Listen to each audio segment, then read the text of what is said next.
Hello and welcome to my channel. Today I'm going to be doing a full face of my favorite Sephora products. So anything that you can find at Sephora because it's the Sephora spring sale coming up. So I would say most of my makeup is from Sephora. So over the years, over my time as a makeup addict, I've definitely figured out some of my favorite products. But for this video, I'm going to be featuring products that over the past year, especially, I've turned to time and time again. We've got some old products here, like in terms of releases, and then a couple newer releases in the past year or so. But know that many of these are tried and true. Yeah, let's get into it. Okay. My favorite primer has been the Milk Hydro Grip. Now, I recently saw someone say, I don't trust when like an influencer or a creator is saying that a certain product's their favorite if it's full because they might not have used it, which is kind of silly because people repurchase things. So anyway, ta-da, here's an empty one. This is my second. So this is my third. I already have a backup. This one's totally empty, so I have to now use this. This came out a couple years ago. What I've really come to like about it, it's like a gel formula for anyone who doesn't know with a little bit of stickiness to it. But I have dry skin. It's not horribly dry, but it's definitely prone to dryness. Like if I get out of the shower and don't put moisturizer on, like it's not a good situation.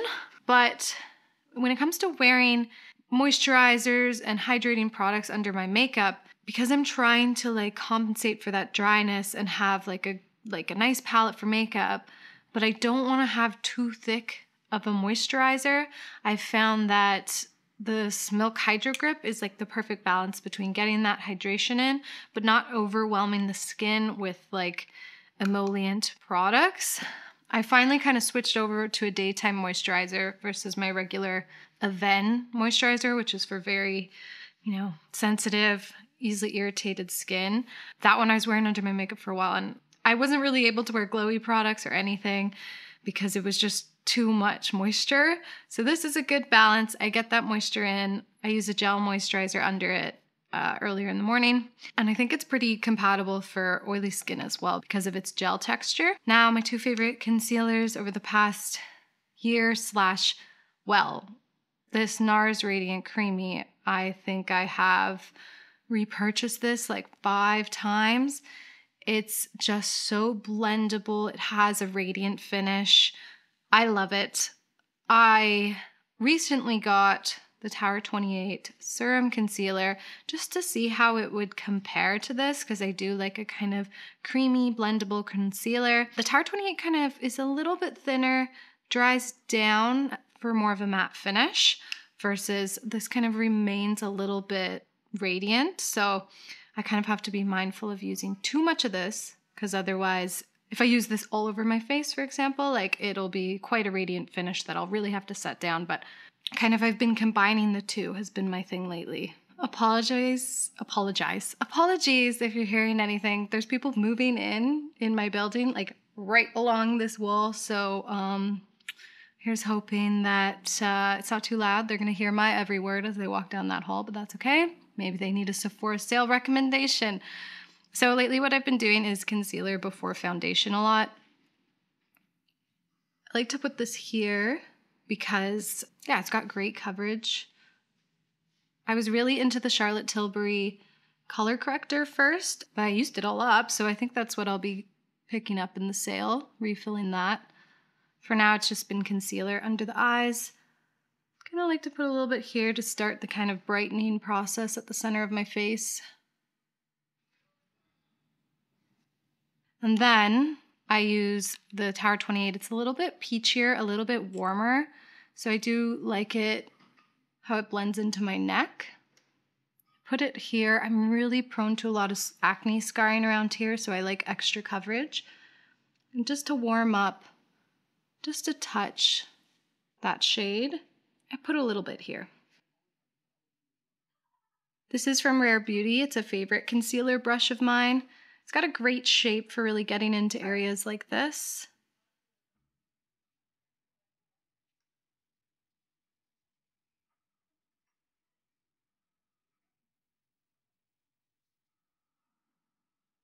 I like to put it over my eyelid just a little bit, like what's left over on the brush, to start canceling out that redness. Honestly, if you've never tried out the Radiant Creamy, unless you're very, very oily, I just think it's like just a fantastic tried and true formula. Okay, here's where we've landed for coverage. Got a lot of the redness out of the way and some of the sort of spots I have going on. Then I like to go in with a foundation. The reason I like this process is because I can sort of lay down like most of the areas I need coverage and then use a thinner amount of foundation all over the face because I've already compensated for the areas that are most problematic for me. So Estee Lauder Double Wear, this has been tried and true for me. There's about this much product. This is my second or third bottle, I forget. It is a matte finish. Because I have dry skin, I would sometimes have to be mindful of that, but I'm very good at prepping with the Hydro Grip, with my moisturizer, staying exfoliated. So I make this work for me because it has such longevity. It has great coverage. I love full coverage, and I like matte foundations because you can add the radiance after with like blush products and highlighters and stuff. So I think everyone should have a matte foundation in their roster. This one is definitely mine. And all the products will be listed down below with like the shades I'm using. Then I sort of start to stamp it over, all over. Like, look at that. Boom. This foundation has been around for a long time, so I'm curious what year it was released. I'll pop the year down.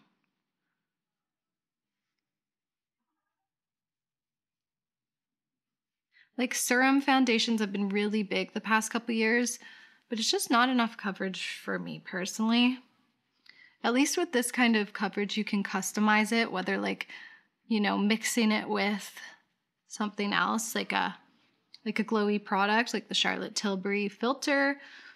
Whereas serum foundations, it's like if I want to build it up to the coverage I want, it's just like, then I have so much product on my face. Okay, I am now a blank canvas, which is what I like. So next I'm going to go in with contour bronzing. My favorite contour stick of all time has been the ABH contour stick in Fawn. This is how much product I have left, and I got this like 3.5 years ago, and I've used it quite a lot, so good longevity. I like to put this under my jaw a little bit, and then depending on what I'm doing with my complexion, I might contour.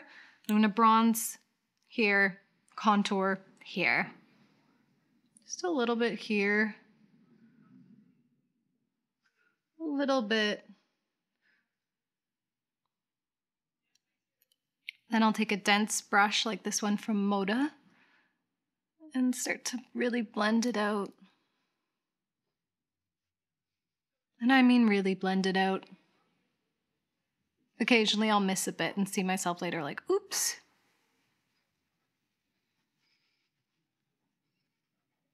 The Rare Beauty bronzer stick is newer to me, but I've been really liking it. It's very blendable, very pigmented. So I like to go in with a brush rather than right on my face because otherwise there's a lot more blending involved. And just start to add some dimension back in. I like that this is a bronzer, but it's not overly warm. It doesn't cast super red or orange on a fair complexion. So pretty.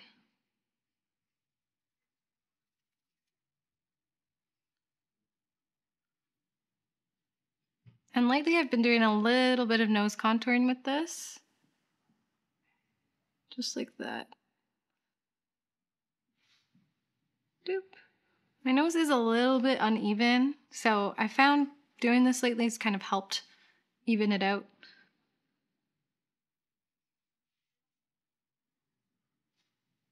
So my brow routine lately has been, well, for a long time I've like used this Tarte palette to tint it to match my hair with this shade.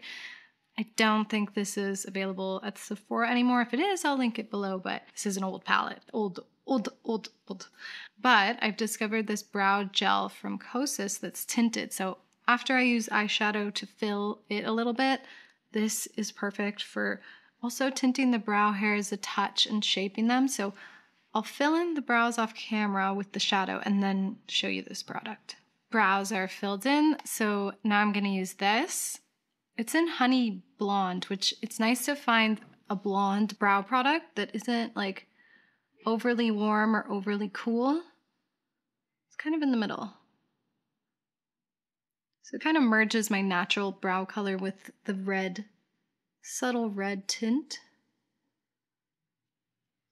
and then shapes them into place.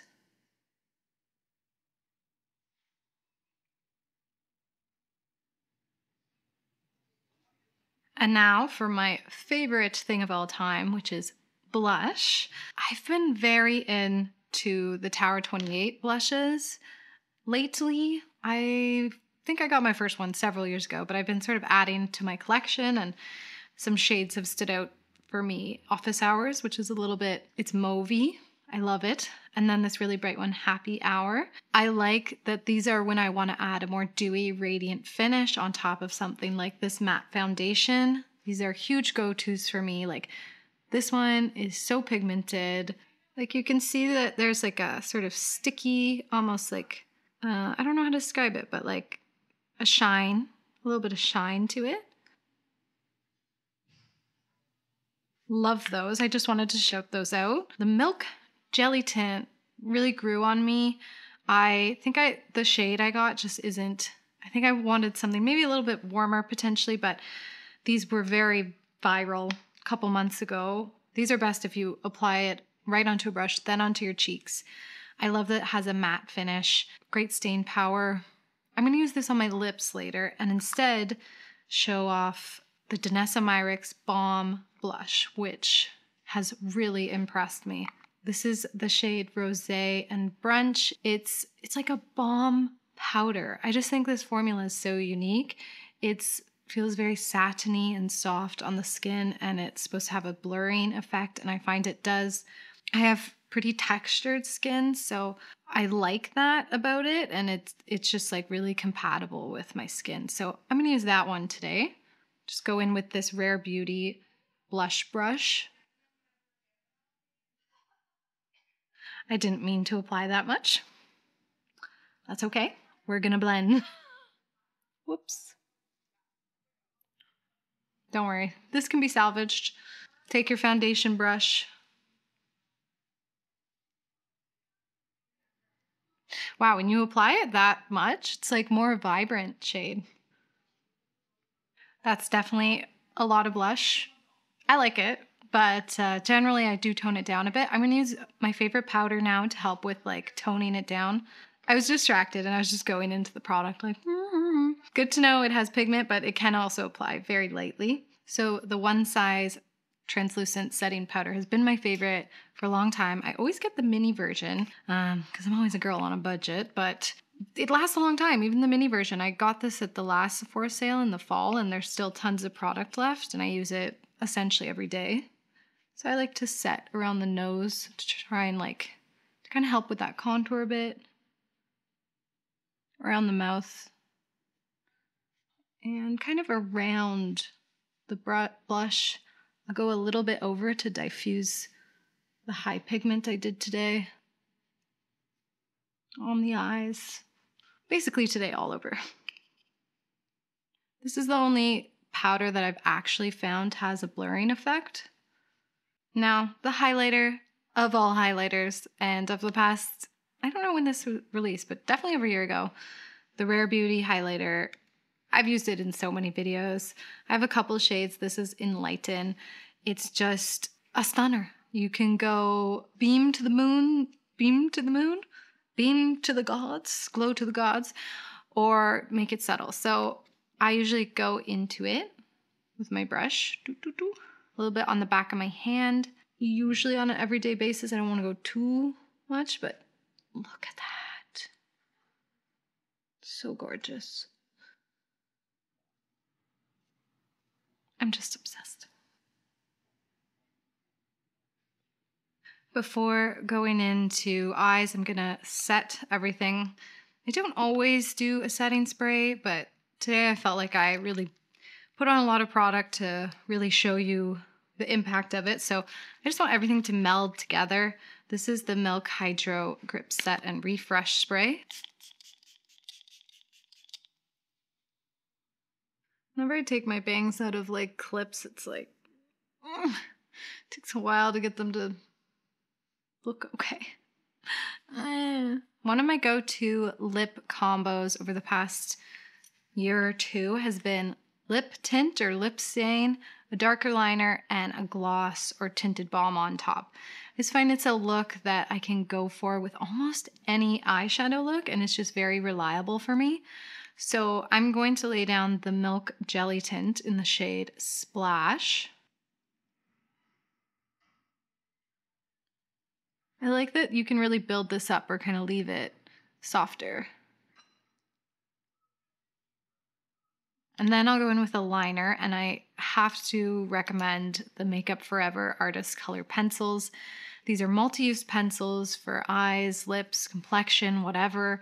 And while the price point may seem like a little steep for a liner, what's great about them is they are, well, for one, a great formula, but they last forever. They're wooden pencils. I've had this one for 4 or 5 years, okay? And I use it a lot.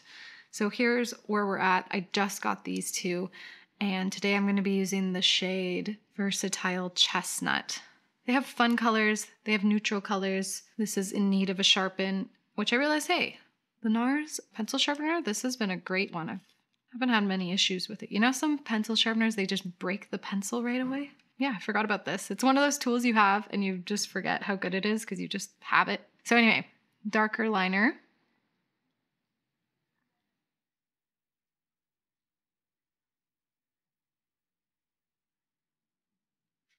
I just love this look of like having some vibrancy in the middle of the lip and then something a little, you know, moodier on the edges. It's just so pretty. And then the Tower 28 lip jellies. There's this much product left. It's because it's settled there. You can't really see, but I swear. You've seen me use this on this channel a lot. Like when I went through the color seasons, I think I used a couple shades of this in different looks. My favorite shade has been this one in Sesame, which is funny because I'm allergic to sesame. But it's my favorite shade. It's like a mauve with some vibrance to it. So just a little bit to top off with some hydration. I like these because they're hydrating. They're not particularly sticky. They're more slidey. So I use them a lot just like on a no makeup day or a no makeup day. I guess it's makeup if I'm wearing this, but you know, I just want a bit of tint on my lips, a little bit of shine, a little bit of something going on. I will use these, and yeah, this is well loved, and I have it in 3 other shades. Maybe I'll pick up another at the sale. And yeah, just like look how pretty that lip combo is. I love it. When it comes to eyes, eyeshadow, I have 2 favorite eyeshadow brands. One of which used to be at Sephora Canada anyway, and that is Natasha Denona. But I believe, well, I know she's like kind of phasing out of Sephora Canada. I don't know if it's the same for the US. Let me know in the comments down below if you still see Natasha Denona in the US Sephora. We have a couple products left, but I think they're getting rid of inventory. There hasn't been any new Natasha Denona. So instead I'm going to talk about my other favorite eyeshadow brand, which is Melt Cosmetics.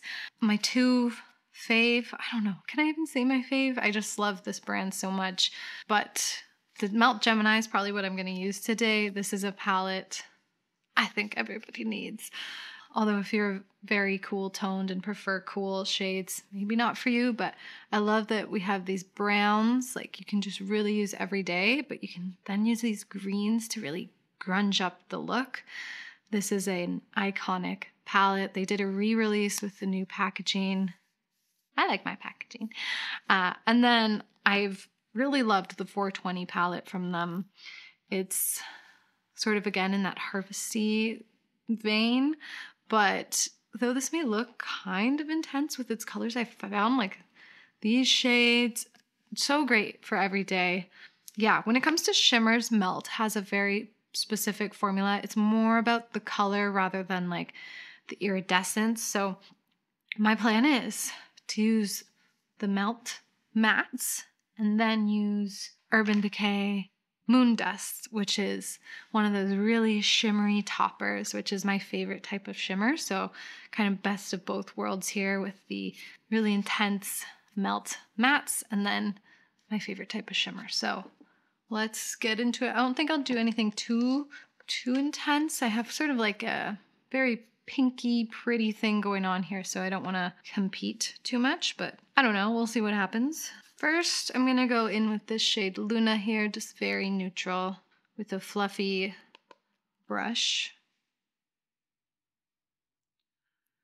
This is kind of where I start with almost all eyeshadow looks. Just like a soft crease definition. Start to get some pigment onto the lid. It's just a great starting point. Always, yeah, I always kind of do this in the crease and then like a little bit more pigment on the outside.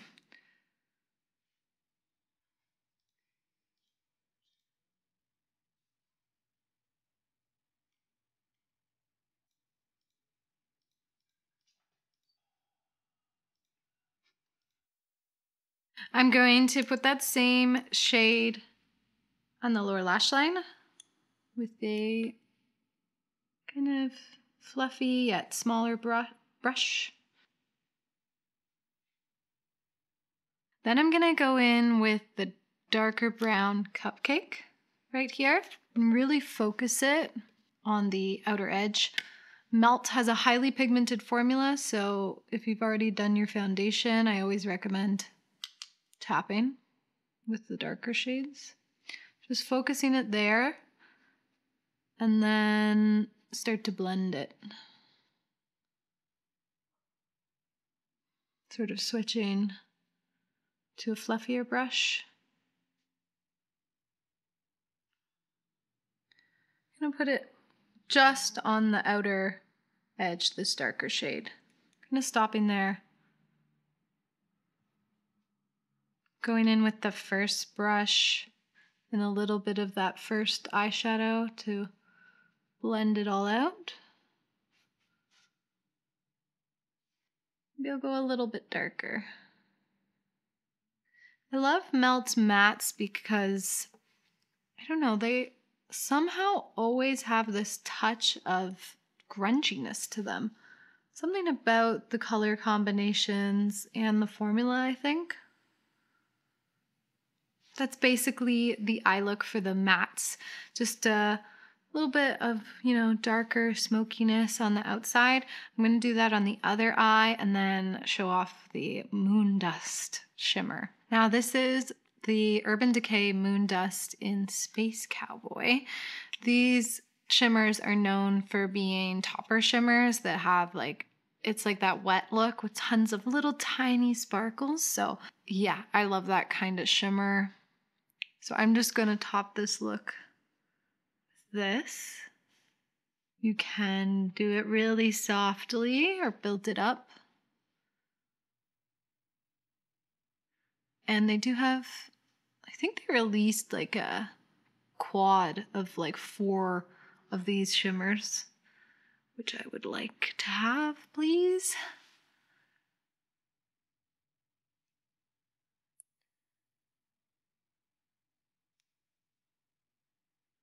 And I'm gonna just put it under the eye a little bit. This is really, really low lighting. Just because on camera I want to show you just how shimmery it is. I hope you can see that. It's so pretty, so light and airy, and I just love a shimmer like this. For mascara, I've had a mascara combo that I've just always turned to. This is a years-long relationship, but one of the mascaras is from Sephora, one of them is not. So I figured I might as well just shout out the one that is at Sephora, which is the Lancome Monsieur Big. what I do is I put this on the top lash first to get a lot more kind of chunky volume, because I do like a chunkier lash. But then I go in with the Thrive Liquid Lash Extensions mascara to just separate it a little bit. And then this is what I put on my lower lash line. So this is not a Sephora, but I figured I should tell you what I do for my lashes. First, yeah, I go in with the Monsieur Big. This is a newer one. I find when you've sort of used it for a couple weeks, it's when it's at its best. You know, you can't really judge a mascara by its first use. You have to work it in. So I like to just really chunk up the lash with this stuff. I like this type of wand because I find it's best for volumizing application.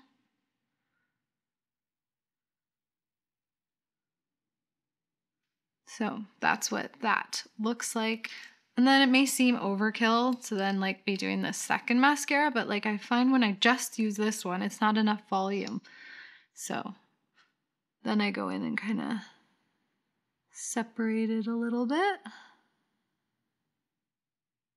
Here's one side with the two mascaras. I'm gonna pop off camera, do the other eye, put a little lash on. Unfortunately, nothing that's at Sephora. I haven't had any luck with any lashes they sell at Sephora. I'm gonna put a little lash on the edges and show you the completed look. Here's the finished look. Popped a little wispy lash on the edges to just bring it to its fullest potential. And yeah, I think this makeup look is like my makeup style in a nutshell. Like, love just like a blushy moment, a romantic kind of lip, but then a touch of grunge on the eye. This is like my vibe in a nutshell. So I'm really happy with this look today. Before I sign off, I wanted to show you one more product, which was the Sephora Daily Brush Cleaner. Now, I would be in so much freaking trouble with the universe if I didn't have this, because I hate washing my brushes. I hate it. It takes so long, and it takes so long for them to dry. So this is what I use in between washes, and it stretches them for probably far too long than I should not be fully washing my brushes. But anyway, this is my third bottle. However, I think I've upgraded each time. There was a mini bottle, then I had a medium bottle, then I got this large bottle. Got this at the last Sephora sale, and I haven't even needed to open it yet because I was using my other one. But yeah, I'm going to show you it in action. I finally finished the other one, so here we go. And it's mostly like tea tree oil and like orange oil and lime oil. It smells really good. A dirty brush is this one I just used. In fact, I'll make it even dirtier. We have a dirty brown brush. You spray the towel. Don't spray the brush directly. Spray a towel, like I have a micro, is this microfiber? I don't know. I think it might just be a washcloth actually. Swirl the brush in. Do you see that? No editing. And then check out the brush, okay? Ta-da. Ta-da, ta-da, ta-da. Now, any brush, like a blush brush or like a lip brush, like this, will always have a little bit of pigment left over even when you fully wash it. But this gets rid of all like eyeshadows. Like, okay, I filmed with my mom and we used About Face, and this had a liquid eyeshadow on it. Wasn't a huge fan of that. But let's see how well the brush cleaner does with the liquid eyeshadow. Okay, definitely needs a little bit more for that. But it's just really crazy. Just you swirl into this and it's like, wow, it's clean. You can do it in like 5 minutes. Your whole brush collection, depending on how big it is. That's a liquid frickin' eyeshadow. And it's gone. Can you see that? Anyway, I just can't believe it took me so long to discover this. My mom discovered it. She gave a chance on it. And I just couldn't live without it as someone who uses makeup every day, all day. This is necessary in my collection, and I am so happy to have it. Just throw it on a washcloth, wash the washcloth. Every Sephora sale, I'm like, if you don't have this, have it. Just get the mini one and try it out, because game changer, basically. So yeah, that's it. That's my favorite Sephora products, at least in the makeup vein. And yeah, I hope you liked this. Let me know some of your holy grail Sephora makeup products in the comments down below. Don't forget to subscribe if you haven't already. It means a lot to me. And hope you have a good week. Stay witchy, and I'll see you next time. Bye.